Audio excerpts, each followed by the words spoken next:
All right, welcome back to Meteorology 101. We are going to do a quick update on this snowstorm coming through. We'll take a look at some models.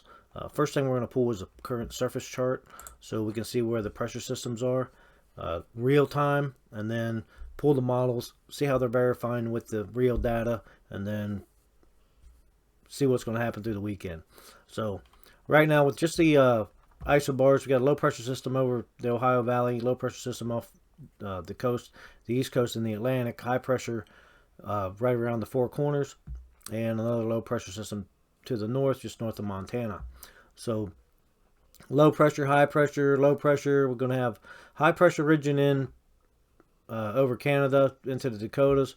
That's going to be the factor that plays where this low pressure system ends up, the one pushing down into Montana. Because basically, this low pressure system pushes out of the way.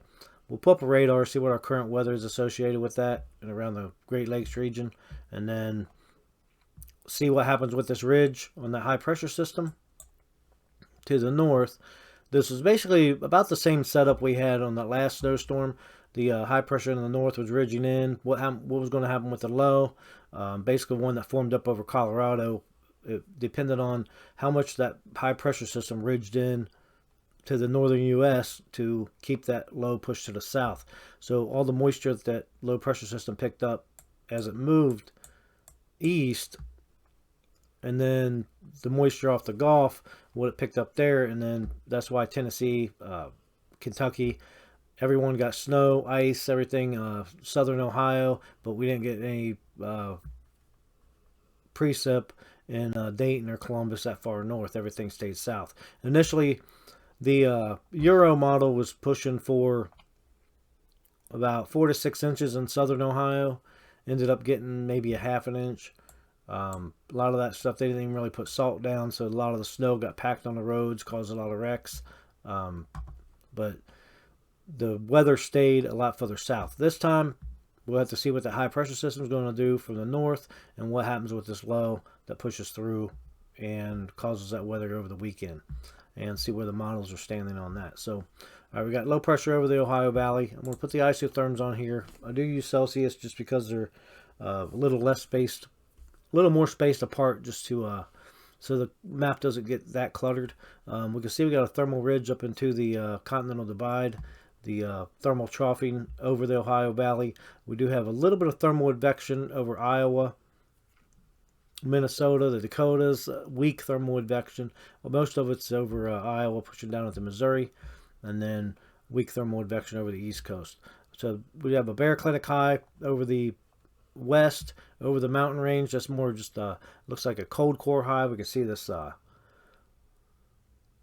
2-degree isotherm that's closed off right over Idaho, Wyoming area, and that's just a cold core system. So that's just kind of sitting still. We'll have to see if that pushes over to the east, blocks this high, this low.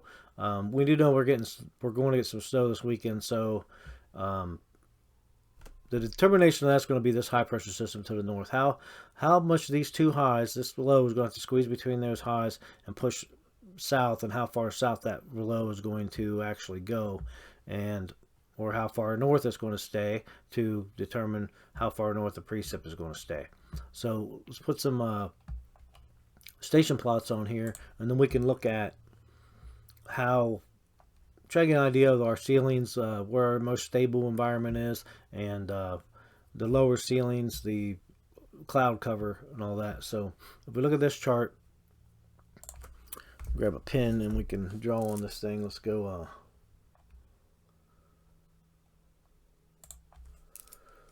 switch this up a little bit. So we got the low pressure system over the Ohio Valley, this high pressure system, and then winds out of the north, 10-15 knots. We've got our wind shift here. Here's a wind shift wrapping around that low, and then winds coming out of the southeast. So we got weak thermal advection. There's really nothing going on here. We got all these isotherms, but no isobars really crossing those to actually cause that thermal advection. So these maps get pretty messy when I draw on them pretty quick. So I do just draw on them, erase a little bit, and then go back again. So, all right, we got IFR, marginal IFR. We got the lower ceilings all up to the north, around the Great Lakes region, a little bit west of that. And then we have just cloudy skies pushing all the way down into Tennessee, Georgia, North Carolina,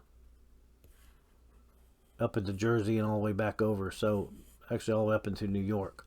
So we got, there's a marginal VFR, but we got regular broken skies, ceilings above 3,000 feet, visibility above 3 miles in that area. And then we got IFR conditions, ceilings less than 1,000 feet, or visibility less than 3 miles. And then we got marginal VFR. Visibility is, I think, 1 to 3 miles, or the ceilings of 1 to 3,000 feet. So that kind of gives you an idea of where your worst weather is. Obviously, you're going to have the lowest ceilings around the Great Lakes region. You have all the moisture to play with. And then we got fog, mist. It looks like mist right there. So that could drop the visibility, create some lower ceilings with a little bit more kind of a stable environment in that area. Because we don't really have the thermal advection. We got all these isotherms. They're pretty tight packing right there. But we don't have a real strong thermal advection around that high. So winds are coming out of the north, wrapping around that high. So we have thermal advection here and here. We got that low pressure here.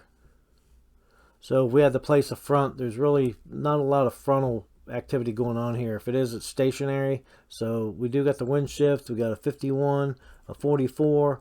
That's not like a super big difference, but I mean, if we could have a little bit of cold air advection coming back into that thermal ridge, if we had to place like a cold front right there, and then some troughing, obviously ridging out of the high, and then the low pressure system, looking for the shift there.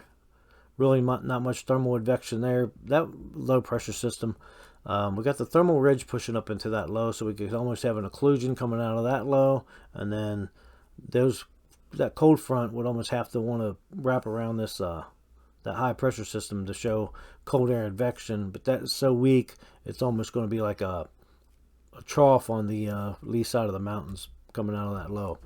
So we'll get into the models and see where this low develops, that high pressure develops. This low should just push on out, and then we'll have to see what happens with that high. Does it stay stationary? Does it push over, collide with that high? I mean, we have to have something separating those highs, like a stationary front, if anything, there. And then the see what happens with that low pressure system. So let's go. What we're looking for is, for the precipitation, we're looking for moisture, which we got moisture around the Great Lakes region. This is low pressure, so the winds are going counterclockwise around the low. We're looking for onshore flow or something to bring in any kind of moisture.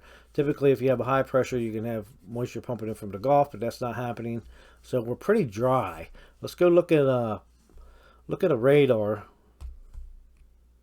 and see what we got for what's our current precipitation going on out there right now.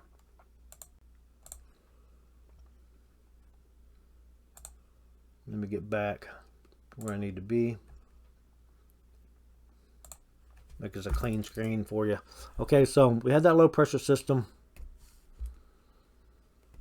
over Ohio. You can see a little bit of rotation right through there, right around that, even with that system there. And then we had that low pressure system well off the coast, so kind of wrap it around there. We got that models are showing like a pretty huge low pressure system developing off the coast, but I don't think that might affect North Carolina a little bit. We'll have to see how that develops. We had the high pressure system right around the Four Corners, and low pressure system north of Montana. So we do have that wrap around right there. We thought maybe we had that occluded front coming out of that low because of that thermal ridging. We got that snow developing up there in Canada from that low pressure system, and then over the Great Lakes region we got plenty of moisture, but really not a whole lot going on. Maybe a little lake effect snow right there off of Lake Erie, right there over New York, pushing up into the east. So they're going to get a little bit of precip continue in the northeast. Here's that low pressure system trying to push south right there, and then we got that high pressure system over Canada. We had high pressure system to the west. So let's see what happens on the models. Let's get real quick. Let's go to the satellite and take a look at the satellite. Maybe we can see where that. We should see the ridging right over that high pressure system. We should see the low. Maybe some rotation over the Ohio Valley with that low. We can see the high pressure system over the west. We got ridging, the cloud spilling over the ridge. We have low pressure system over Montana. Here's Montana. Low pressure was north of Montana. We had the low pressure system near the over the Ohio Valley region, and we can actually see some rotation right around that. And then we had that low pressure system off the coast that was developing off the coast. So we got, looks like a lot of turbulence right there over the over Georgia, South Carolina, and then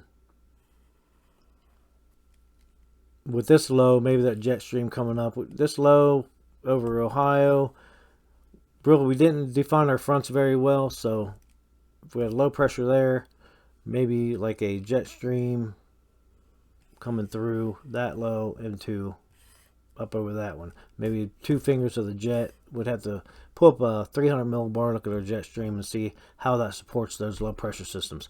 So the up to the north we had that high pressure system that was trying to ridge in from the north, and then the low over the we said north of Montana. So definitely got that rotation, that big area low pressure over the east coast. So that's definitely showing on the satellite also. All right, so we verified what we actually have going on. We need to get over to the models and find out basically how those models are verifying and what we're going to be looking for development, and see which model is going to be more accurate. Like I said last time, the Euro was calling for a lot more snow, and then when the system actually hit, the Euro corrected itself, and then the GFS pretty much followed through and was correct all the way through that system. So we'll get a better look at both of those systems as we go through. All right, right now this is the GFS. So we are on precipitation type and pressure at the beginning, and we can see we're at a 3-hour forecast. Over the mountain range, we got a area of snow. So if we went back to our radar, we can see right over Pennsylvania, West Virginia, we have an area of snow. So let's verify that with the models.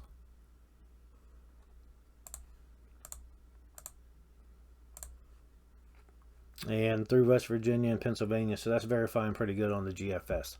We don't worry about everything off the East Coast. The West Coast was all high pressure, and then we had that low pressure to the north pushing into Montana, and that's what we see up in this area.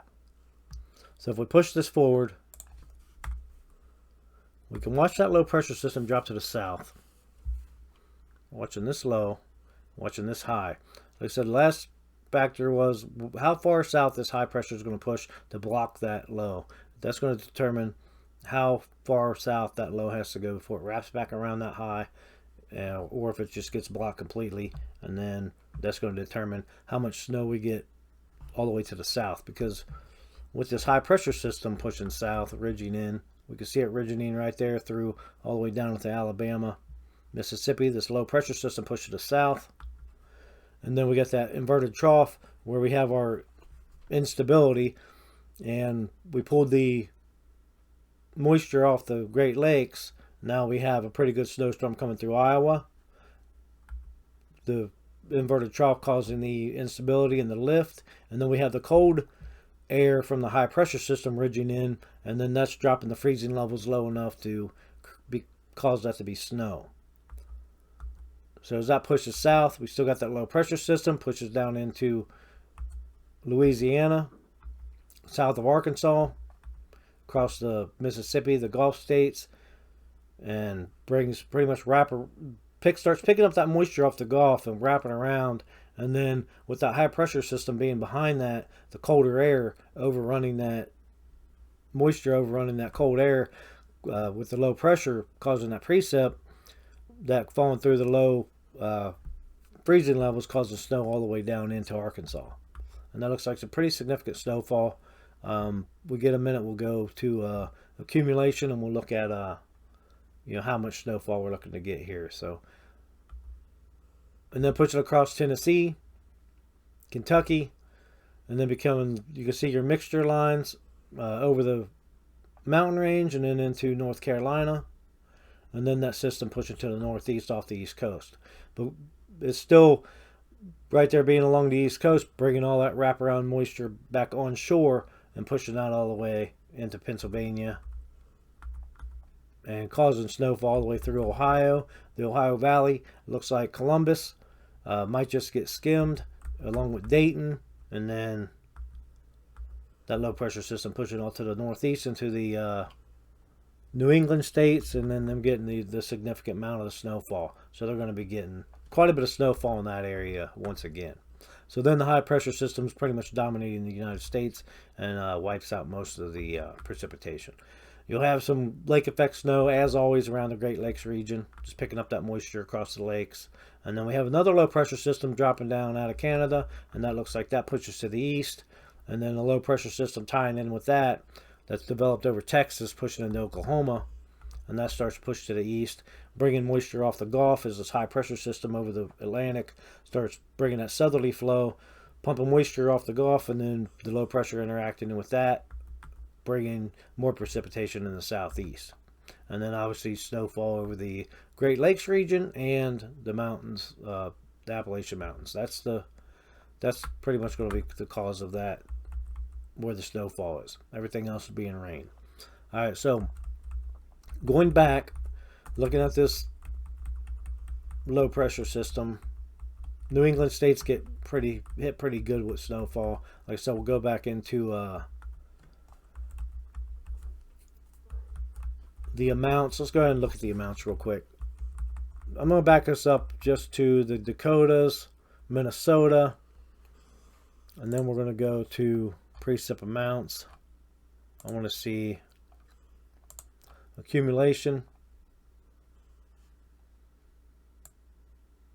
So Dakotas, that's 6.8, 7 inches, 7.3 inches. It looks like the maximum amount for that area in North Dakota. And this is at tomorrow morning, Friday, right around 6 a.m. Central Time. All right, so let's go forward with this, and we'll drop that down. That low pressure system comes south. 6 to 7 inches. You're looking at anywhere from 3 to 6 inches in this area. Through Minnesota, pushing into Iowa. And then Iowa having basically 3 to 5 inches in Iowa. This is for Friday evening.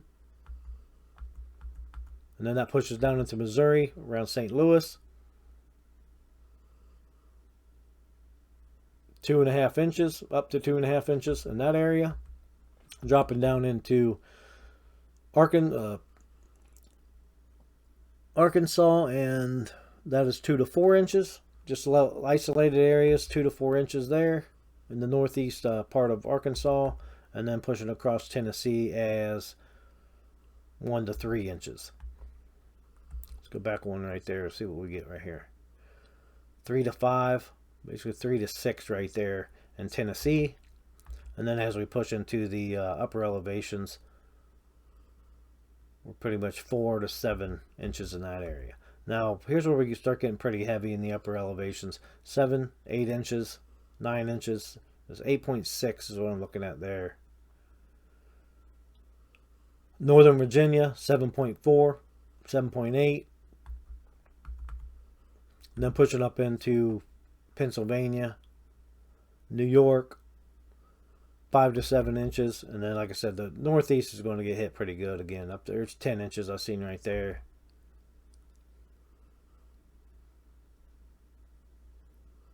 $11 inches, 8 inches. So 8 inches in Maine. So pretty significant snowfall. This is the GFS. Let's get over to the Euro and let's take a look at this system. Like I said, the Ohio Valley looks like it just gets skimmed. right there in the Ohio Valley region, it looks like about 2 inches, 2 to 2.5 inches snowfall there. The further you go east and south in Ohio, you can get up to 6 inches in that area, almost 7.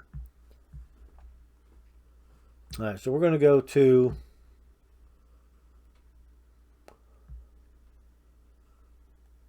a different model here. Let's see what we got.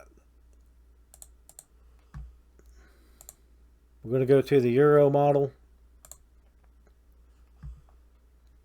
And we start from the beginning on this loop. And we got the low pressure system over the Ohio Valley region. We got the high pressure system over the West Coast, low pressure system north of Montana. So this one's verifying pretty good. The snowfall, West Virginia to Pennsylvania, there's a little bit of precip in that area. So we can say this model's initializing pretty good too. So as we move forward on this one, we got that low pressure system off the East Coast. That's going to start pushing to the northeast. There's our 540 line right there. That's our rain snow line already down all the way down into Georgia. We got that snow north of the Dakotas. The low pressure system starts to push southeast. So we'll get into the accumulation on this one in a minute. But right now we're looking at type of precip, that snow system, that storm pushing through the Dakotas into Minnesota, Iowa, pushing south with our mixture line, a little bit of precip, and low pressure coming all the way down into Arkansas and Louisiana, and wrapping around moisture behind that and hitting that, raising up over that cold high pressure system and causing some, looks like a little bit of snowfall even in Oklahoma, along with some mixture in Arkansas, and then pushing across Tennessee, significant snowfall amounts, and then the mixture line being across South Carolina, pushing up into North Carolina as this low pressure system pushes off to the east, and then almost just takes a direct shot to the north up the East Coast, and then we can see that significant snowfall all the way over the New England states again. So, and then the low pressure system following through as a clipper,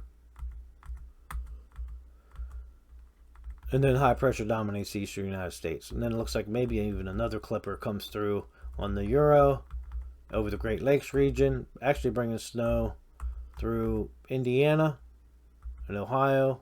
And then another low pressure system developing behind that over the Dakotas, even dropping down maybe out of Alberta and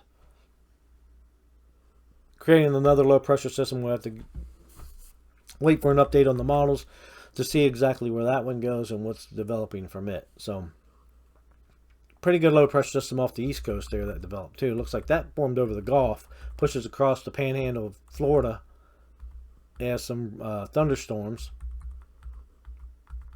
some mixture up in Georgia, but some significant rainfall across Florida. And this is for Sunday the 23rd, about 7 o'clock in the morning Eastern time. Okay, so that's how our systems develop. The GFS goes way further than the Euro does. We got 240 hours out. I think we went 384 hours out on the GFS, so it goes a little bit further out. And then, but once you're out this far, these models they're all hit or miss anyway. So our main system we're looking at right here is this low pressure system over Alberta, dropping south through Montana, over the lee side of the Rockies, and then starts pushing east through Texas, and then see what kind of snow that thing develops. So if we look right on that, we're looking at that clips the Ohio Valley also. Doesn't push anything up into Columbus or Dayton either. So both models are kind of agreeing with each other on that. And then we can just go over to the snowfall amounts and see what we got for our accumulation.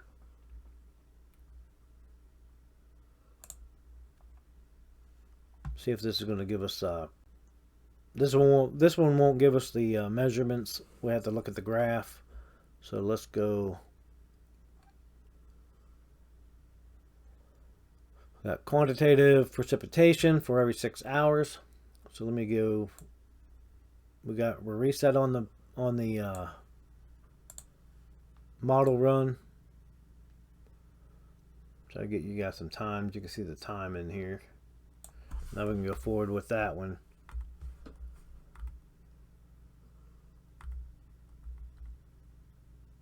So this is through Saturday morning.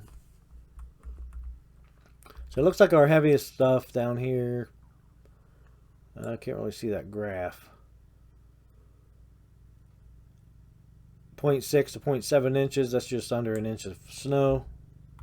So we're going 10 to 1 on the rain snow precip amounts. And this has a pretty good accumulation. This isn't snow. This is just our snow was going to be in Tennessee. This isn't showing precip type. This is just showing the amounts of precip. So 0.6 to 0.9 inches. We get up into the purple 1.6, 1.8 inches of rain in Georgia. So up here in Tennessee, it looks like over an inch there. And that could be a mixture, or if that was the snow, based on that last model, that could be some significant snowfall. So there's the low pressure pushing to the northeast, and then moving over Pennsylvania, New York, and then up into the New England states. So if we look at this, it does clip Ohio. We're way down in the green, 0.2, so roughly 2 inches. So that kind of does agree with the amount of snowfall right in the Ohio Valley region. But we're looking at, if we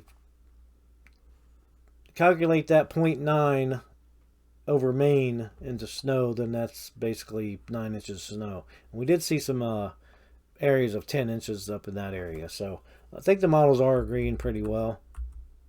So you're looking at, I'd like to go back to the other models and look at the snow and the precip type, just to get a better idea. These, we could pull sounding and stuff like that and determine that precip type, but with the everybody likes to see something in a graphic. So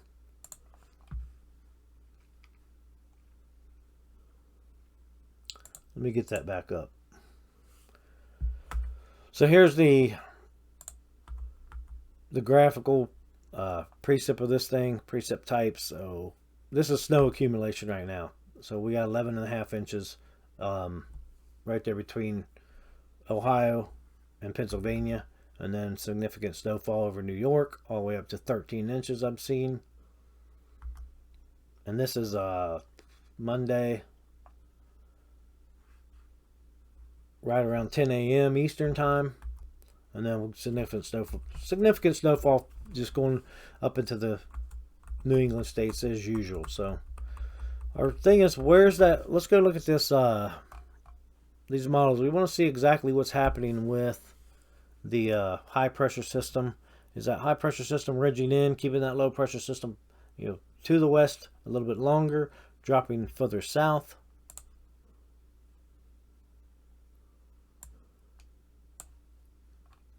Let me get to the models for